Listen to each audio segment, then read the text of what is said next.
আকাশবাণী আগরতলা।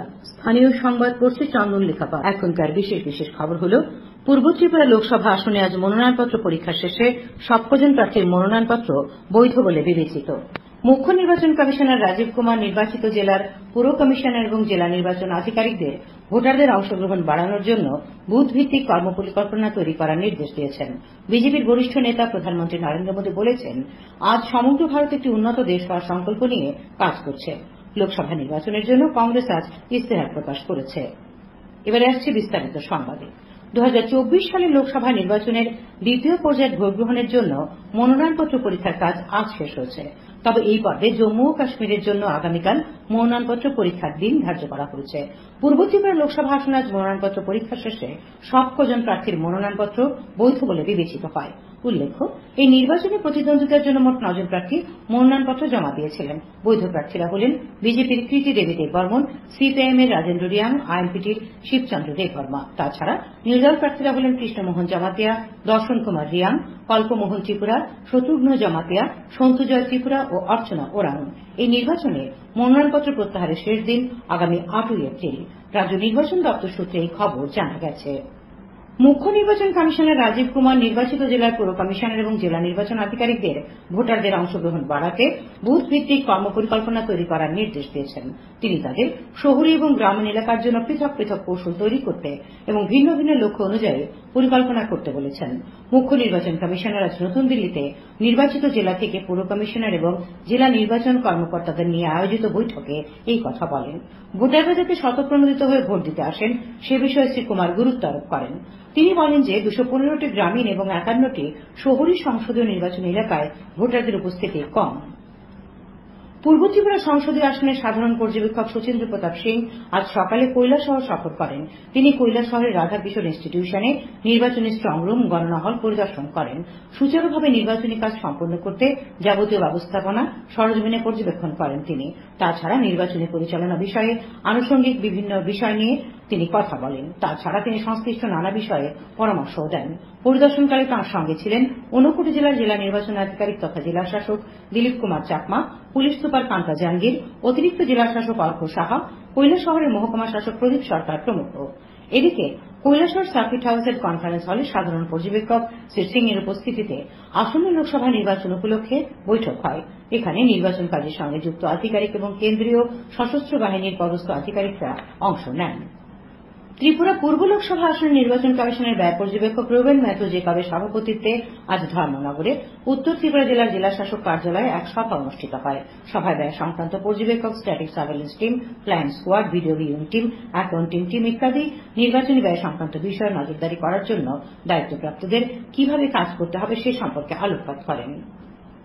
নির্বাচন কমিশনের ব্যয় সংক্রান্ত পর্যবেক্ষক রেবেন ম্যাথু জেকব আজ কৈলাসহর সার্কিট হাউসে এক বৈঠকে মিলিত হন। বৈঠকে নির্বাচনী কাজের সঙ্গে যুক্ত পদস্থ আধিকারিক সহ বিজেপি, কংগ্রেস, সিপিআইএম এবং অন্যান্য রাজনৈতিক দলের প্রতিনিধিরা উপস্থিত ছিলেন। প্রতিদ্বন্দ্বী ভোট প্রার্থীদের ব্যয়ের হিসেবপত্র রাখার বিষয়ে নির্বাচন কমিশনের নির্দেশিকা কঠোরভাবে মেনে চলার উপর বৈঠকে গুরুত্ব আরোপ করা হয়। বিদ্যুৎ মন্ত্রী রতনলাল নাথ আজ মোহনপুরের লেফুঙ্গার অন্তর্গত জনজাতি অধ্যুষিত এলাকায় পশ্চিম লোকসভা আসনের বিজেপি প্রার্থী তথা সাংসদ বিপ্লব কুমার দেবের সমর্থনে প্রচার করেন। প্রচারকালে তিনি জনগণের সঙ্গে নির্বাচন সংক্রান্ত বিভিন্ন বিষয় আলোচনা করেন। উপস্থিত ছিলেন বিজেপি, আইপিএফটি এবং তিপ্রা মত দলের কার্যকর্তারা। প্রদেশ বিজেপি আইটি সেলের উদ্যোগে আজ আগরতলা নজরুল কলাক্ষেত্রে শঙ্খনাথ শীর্ষক রাজ্যভিত্তিক সেমিনার আয়োজিত হয়। উপস্থিত ছিলেন বিজেপি দলের বরিষ্ঠ নেতা তথা মুখ্যমন্ত্রী অধ্যাপক ড মানিক সাহা, প্রদেশ বিজেপি সভাপতি রাজীব ভট্টাচার্য, পশ্চিম ত্রিপুরা লোকসভা কেন্দ্রের বিজেপি মনোনীত প্রার্থী বিপ্লব কুমার দেব। লোকসভা নির্বাচনে বিজেপির আইটি সেল ও সোশ্যাল মিডিয়া কিভাবে কাজ করবে তার দিক নির্দেশ দেওয়া হয় এই সেমিনারে। পূর্ব ত্রিপুরা লোকসভা আসনের বিজেপি প্রার্থী কৃতি দেবী দেববর্মনের সমর্থনে আজ জোলাইবাড়িতে একটি বাইসাইকেল র্যালি হয়। সমবায় মন্ত্রী শুক্লাচরণ নোয়াতিয়া, বিধায়ক সুশান্ত দেব প্রমুখ বাইসাইকেল র্যালিতে নেতৃত্ব দেন। রামনগর বিধানসভা কেন্দ্রের উপনির্বাচনে ইন্ডিয়া জোট সমর্থিত সিপিআইএম প্রার্থী রতন দাস আজ আগরতলার দশমীঘাট এলাকায় পদযাত্রা করেন এবং বাড়ি বাড়ি প্রচার চালান। এই কর্মসূচিতে তার সঙ্গে উপস্থিত ছিলেন সিপিআইএম নেতা শঙ্কর প্রসাদ দত্ত, অমল চক্রবর্তী, কৃষ্ণা রক্ষিত প্রমুখ। কৈলাসহরে আজ কংগ্রেস ও সিপিআইএম নেতৃবৃন্দের উপস্থিতিতে ইন্ডিয়া জোটের বৈঠক হয়। উপস্থিত ছিলেন বিধায়ক বীরজিৎ সিংহ কংগ্রেস নেতা, চন্দ্রশেখর সিংহ সিপিআইএম এর, কৈলাসহর মহকুমা সম্পাদক বিশ্বরূপ গোস্বামী প্রমুখ। আসন্ন লোকসভা নির্বাচনে ইন্ডিয়া জোটের প্রচার কর্মসূচি, জনসংযোগ ইত্যাদি বিষয়ে এখানে আলোচনা ও মত বিনিময় হয়।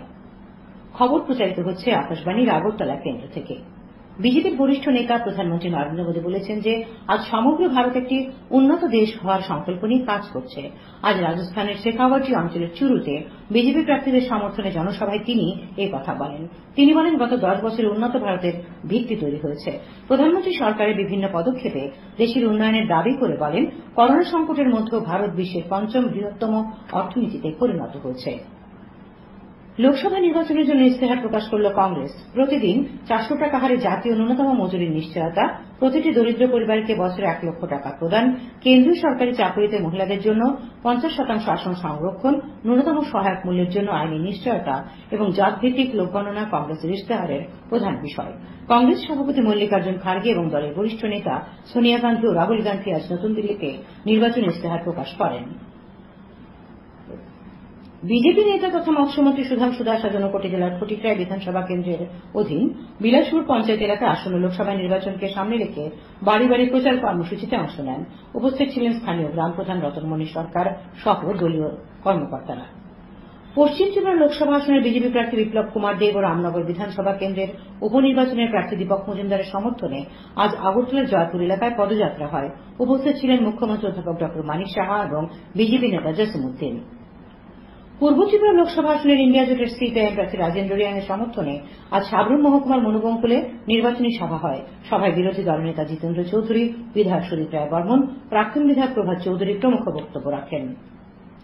বিলোনিয়ার বিকেআই ময়দানে আজ বিজেপির মহিলা মোর্চার নির্বাচনী সভা হয়। সভায় মুখ্যমন্ত্রী অধ্যাপক ড মানিক সাহা, পশ্চিম ত্রিপুরা লোকসভা আসনের বিজেপি প্রার্থী সাংসদ বিপ্লব কুমার দেব, বিজেপি প্রদেশ সভাপতি রাজীব ভট্টাচার্য ও মহিলা মোর্চার সভানেত্রী মিমি মজুমদার প্রমুখ বক্তব্য রাখেন। আগরতলায় রাস্তার পাশে যানবাহন বেআইনিভাবে পার্কিং এর বিরুদ্ধে ট্রাফিক পুলিশ আজ থেকে বিশেষ অভিযান শুরু করেছে। শকুন্তলা রোড, হরিগঙ্গা বসাক রোড ও ধলেশ্বরে এই অভিযান চালানো হয়। আগামী দিনে এই অভিযান অব্যাহত থাকবে বলে ট্রাফিক পুলিশের পক্ষ থেকে জানানো হয়েছে। রাজ্যের প্রথম মুখ্যমন্ত্রী প্রয়াত শচীন্দ্র রায় সিংহের সহধর্মিণী লক্ষ্মী সিং আজ দুপুরে নতুন দিল্লিতে শেষ নিঃশ্বাস ত্যাগ করেন। মৃত্যুকালে তাঁর বয়স হয়েছিল 92 বছর। লক্ষ্মী সিংহের মৃত্যুতে শোক প্রকাশ করেছেন মুখ্যমন্ত্রী অধ্যাপক ড মানিক সাহা, কেন্দ্রীয় সামাজিক ন্যায় বিচারক ক্ষমতায়ন প্রতিমন্ত্রী প্রতিমা ভৌমিক। খেলার খবর।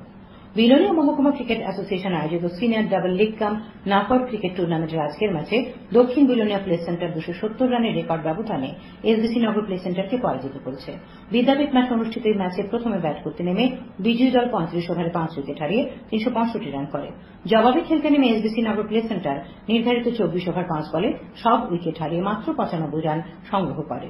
বিজয়ী দলের আকাশ দাস 89 বলে 203 রান করে এই ম্যাচে রেকর্ড সৃষ্টি করেছে। টিসি পরিচালিত সমীরণ চক্রবর্তী স্মৃতি ঘরোয়া টি20 ক্রিকেট প্রতিযোগিতায় আজ 5টি খেলা অনুষ্ঠিত হয়। নরসিংগড়ের টিআইটি মাঠে অনুষ্ঠিত 2টি খেলায় চলমান সংঘ 7 উইকেটের 77 দল সংঘকে এবং স্ফুলিঙ্গ ক্লাব 83 রানে হারবে ক্লাবকে হারিয়ে দেয়। নরসিংগড়ের পিটিএ মাঠে অনুষ্ঠিত 2টি খেলায় জয়নগর ক্রিকেট ক্লাব 8 উইকেটে বনমালীপুর ক্রিকেট ক্লাবকে এবং ইউনাইটেড ফ্রেন্ডস 127 রানে মৌচাক ক্লাবকে হারিয়ে দেয়। এদিকে এমবিবি স্টেডিয়ামে অপর খেলায় সংহতি ক্লাব 9 রানে কসমোপলিটন ক্লাবকে পরাজিত করে। আবহাওয়া। আগামী 24 ঘন্টা রাজ্যের পশ্চিম জেলা, সিপাহীজলা জেলা এবং খোয়াই জেলায় বিক্ষিপ্তভাবে বজ্রবিদ্যুৎ সহ বৃষ্টির সঙ্গে ঘণ্টায় 40 থেকে 50 কিলোমিটার বেগে ঝোড়ো হাওয়া বয়ে যাওয়ার সতর্কবার্তা জারি করেছে আবহাওয়া দপ্তর। বাকি সব জেলায় বিক্ষিপ্তভাবে বজ্রবিদ্যুৎ সহ বৃষ্টিপাতের সতর্কবার্তা জারি করা হয়েছে। আগামীকাল আকাশ সাধারণত মেঘাচ্ছন্ন থাকবে। তাপমাত্রা সর্বোচ্চ 35 ডিগ্রি সেলসিয়াস এবং সর্বনিম্ন 25 ডিগ্রি সেলসিয়াসের কাছাকাছি থাকবে। আজ দিনের সর্বোচ্চ তাপমাত্রা ছিল 35 ডিগ্রি সেলসিয়াস এবং সর্বনিম্ন তাপমাত্রা আজ দেখা গেছে 26.2 ডিগ্রি সেলসিয়াস। শেষ করার আগে খবরের বিশেষ বিশেষ অংশগুলি আরেকবার। পূর্ব ত্রিপুরা লোকসভা আসনে আজ মনোনয়নপত্র পরীক্ষা শেষে 7 প্রার্থীর মনোনয়নপত্র বৈধ বলে বিবেচিত হয়। মুখ্য নির্বাচন কমিশনার রাজীব কুমার নির্বাচিত কিছু জেলার পুর কমিশনার এবং জেলা নির্বাচন আধিকারিকদের ভোটারদের অংশগ্রহণ বাড়ানোর জন্য বুথ ভিত্তিক কর্মপরিকল্পনা তৈরি করার নির্দেশ দিয়েছেন। বিজেপির বরিষ্ঠ নেতা প্রধানমন্ত্রী নরেন্দ্র মোদী বলেছেন যে আজ সমগ্র ভারত একটি উন্নত দেশ হওয়ার সংকল্প নিয়ে কাজ করছে। লোকসভা নির্বাচনের জন্য কংগ্রেস আজ ইস্তেহার প্রকাশ করেছে। স্থানীয় সংবাদ আজকের মতো এখানেই শেষ হল।